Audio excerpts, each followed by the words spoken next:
Welcome. Tell me, when you think of Pokemon, what pops into your head? I think of the games or trading cards or even the plushies. The Pokemon franchise is one of, if not the biggest Nintendo franchise. The thing that first made Pokemon popular was Pokemon Red and Blue, which were 1996 role-playing games developed by Game Freak and published by Nintendo for the Game Boy. Also, the anime's popularity probably helped. Pokemon became a phenomenon with no bounds.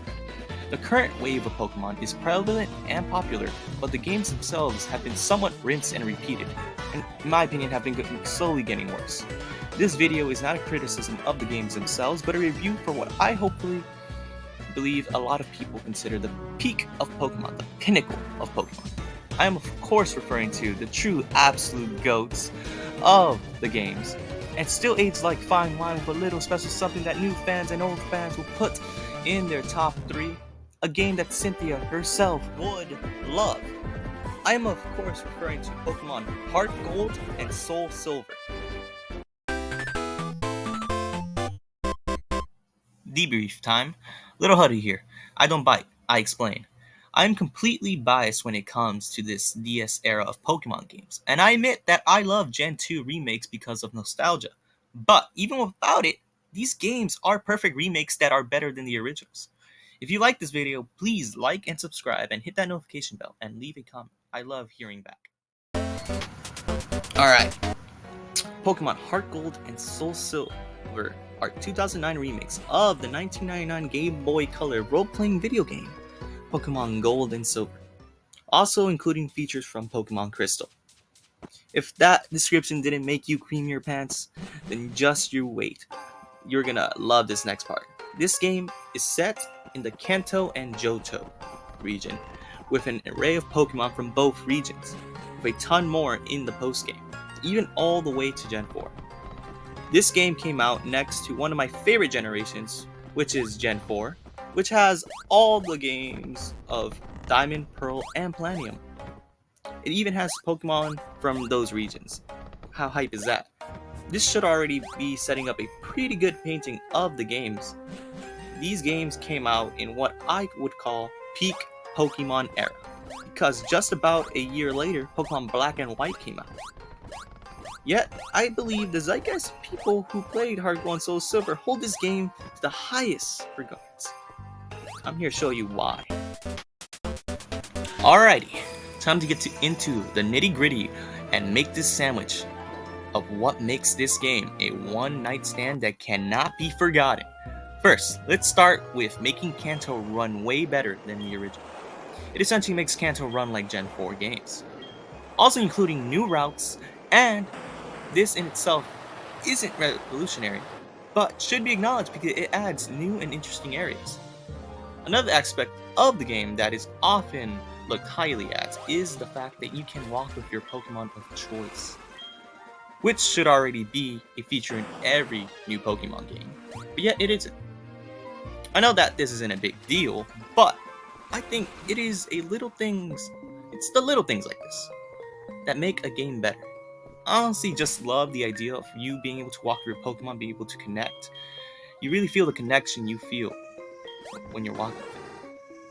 As I said in a previous video, I love Totodile, and walking with him in any form is what really amazed me about Pokemon when I first played it as a kid. Someone, please petition it back. We shall make Pokemon great again. Time for some more. This game even has references to Sinnoh, with the Sinnoh ruins and even a Cynthia cameo! Ah, it's the best champion has returned! My bad. Let me regroup my thoughts a little. Even more than this is, of course, every Pokemon fan's dream of a national dex. This, of course, including another feature of legendary events, and a pretty well-drawn narrative ending with you beating Red. You literally beat the first Pokemon protagonist. Alright, it's time to go further beyond. It's time to meat-ride this game even more, with me saying that this game has the most expansive post-game that isn't blocked with a cash symbol to buy DLC. My biggest gripe with new gen Pokemon is that damn pricing. Never has a Pokemon game made me feel like this again, except maybe Black and White. And Black and White too. But that is for a separate video. The game has a battle frontier, a battle with Red, and rebattling with the gym leaders. I'm literally foaming out my mouth just remembering this game. Alright, maybe it has one bad. I have been describing this game as an unstoppable force, but it might have one weak point that really isn't that weak. The grinding difficulty is the one complaint that I see most frequently. And I do agree with a little bit of this complaint, but I much rather prefer this over a Pokemon game that holds your hand like a baby. I personally love the harder challenge that this game provides, and I say that this game is the ultimate Pokemon experience that I believe could satisfy almost all Pokemon fans. This game just has so much. I really recommend trying it for your first time. In conclusion, this game was my first Pokemon game and I ate it up. I hope Game Freak is able to surpass my expectations with a Pokemon game like HeartGold and SoulSilver. I love Pokemon. I hope that the franchise is able to become better. The final score I give this game is a 10 out of 10 would have its babies. Recommend to new, old fans who haven't played it. There was so much I didn't cover, mainly because this game is that expansive. But I've been Mini Dragon 21. Leave a comment on your favorite Pokemon game. I'd love to hear it.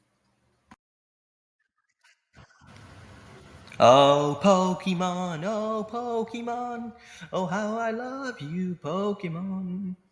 I pray that you get good.